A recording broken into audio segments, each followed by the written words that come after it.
Yang terakhir, selektif dalam mencari guru. Muhammad bin Sirin mengatakan ilmu agama itu adalah ilmu ini adalah agama, maka kamu hendaknya perhatikan dari mana kamu ambil agama tersebut.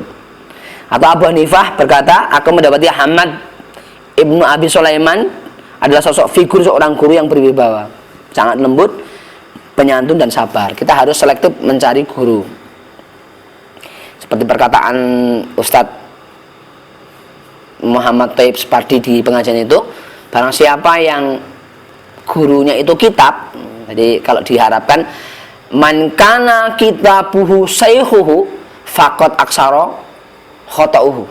Barang siapa yang menjadikan kitab buku itu gurunya, pasti kesalahannya akan banyak, ya. Kenapa? Mereka akan memahami dengan pemahaman dia, menafsirkan dengan penafsiran dia, dan itu pasti kesalahannya banyak. Solusinya apa? Harus mencari guru supaya menjelaskan, menafsirkan apa-apa yang Anda tidak ketahui. Tidak boleh guru kita hanya buku. Mungkin kalau bahasa keren kita hari ini, tidak boleh guru kita hanya Google. Jadi Google. Jadi Google. Akhirnya jadi ulama. Ulama apa? Ulama Google. Bisa jadi nanti akan salah. Maka sekali lagi kita harus selektif untuk mencari guru. Tidak boleh hanya ngaji di Google, tidak boleh hanya mengaji di YouTube, Facebook dan sebagainya. Harus mendatangi majelis ilmu, mencari kepada ustadz, kiai, ulama dan orang-orang yang mengerti masalah agama, gitu ya. Ya gurunya ya bagusnya yang Anda nilai bagus. Jangan mencari guru yang ahli maksiat. Wah, tidak boleh. Ada sebuah kisah, ada seorang ulama ahli hadis, dia berkeliling. Ahli hadis itu dia berkeliling untuk mencari hadis. Abu Hurairah, kita datang Abu Hurairah. Apakah Rasulullah pernah berkata seperti ini, Abu Hurairah? Oh iya, saya pernah mendengar Abu Hurairah, Rasulullah bersabda begini.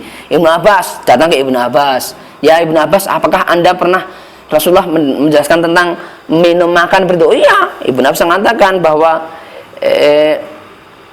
Rasulullah itu mengatakan naha ayutanafasu fil ina ayun fakhafihi, gitu kata Ibnu Abbas, bahwa Rasul itu melarang kita makan minum bernafas di makan minum bejana kita. Tidak boleh kita bernafas di bejana kita. Jadi pas ngombe tidak boleh glok, tidak boleh. Caranya bagaimana? Minum itu 3 kali, glek istirahat dulu, glek istirahat dulu. Tidak boleh ngombe terus bernafas dalam bejana. Kenapa? Karena Rasulullah tadi melarang. Naha ayutanafasu fiina ayun fakhafihi. Kita tidak boleh bernafas dalam bejana kita. Dari mana? Dari Ibnu Abbas, gitu. Maka orang ini dia mencari hadis, teman-teman.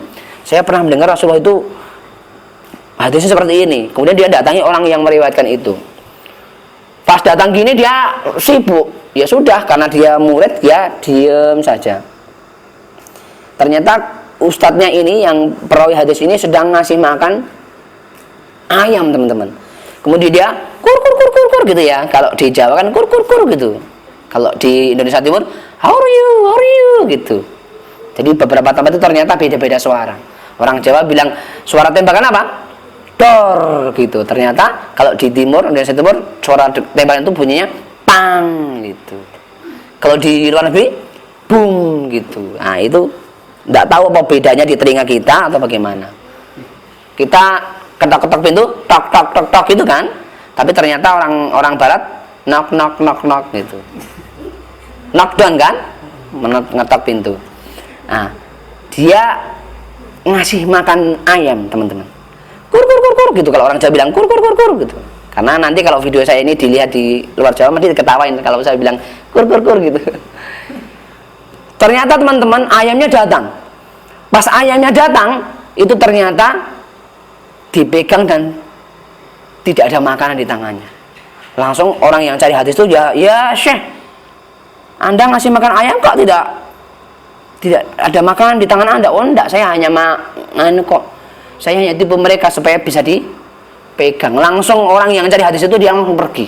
Tidak jadi mencari hadis. Dia bilang kalau hewan saja dia tipu, apalagi kita manusia. Hadisnya tidak dipakai, teman-teman. Bayangkan. Jadi dalam jalur hadis itu hanya gara-gara nipu ayam saja langsung dia tidak dipakai hadisnya. Apalagi nipu manusia gitu. Ada seorang itu ahli hadis itu tidak dipakai gara-gara apa? Gara-gara dia pakai sandal hanya satu. Bayangkan. Apa salahnya pakai sandal satu? Tetapi itu menjatuhkan muru'ah, menjatuhkan izah seorang ulama. Kan tidak boleh. Gitu. Ustadz, ulama, kiai gitu sering ceramah di mana-mana, nggak celana pendek, udah melakukan yang dalan. Tidak boleh. Atau ustadz, kiai ngulang ngaji, tapi kok nongkrong di warung kopi ambi ngocok. Wah, ini tidak benar gitu. Makanya selektif dalam mencari guru. Anda harus selektif dalam mencari guru. Tidak boleh yang carkoni, bisa ngajar, ini. Kita akhiri, insya Allah kita harus benar-benar mendalami, melazimi adab-adab menuntut